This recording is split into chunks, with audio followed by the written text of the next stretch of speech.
So Muslim na igira ayap yan ang benaran yan.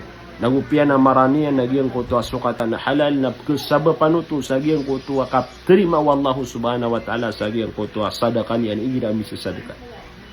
Aya syarat atigu mga ulama aka ketarima agyang kutua sadaka ini sedekah tau nagyang kutua halal kaya susukatan yan. Ya panutulo Abu Hurairah radhiyallahu an api turu Nabi tanwa Muhammad sallallahu alaihi wasallam igira asutaw. O di na sa din sa tao sedekah sami pelagi sa arga agyang kutua sati mana udah kurma. Asi ini yang miya kuwa nagumiya sukat agyang kutua ini sedekah niyan sa agyang kutua halal.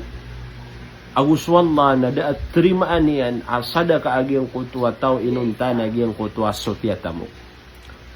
Naigira sotaw na aya ini sedekah niyan na tamu ka halal. Na ayat na iterima onu Allah subhanahu wa ta'ala na giyang kutua kawanan niya. Giyang kutua kaya terima onu Allah subhanahu wa ta'ala na siap nutu wallah agiyang kutua tamu. Ay ni sedekah agiyang kutua tau. Sa lagi na giyang kutua kasih siapa o isarkan wa tigu nabitan wa Muhammad sa giyang kutua mga ayamian. Sa taman sa pembeloy alagi da giyang kutua palaw sa kapened nagu kala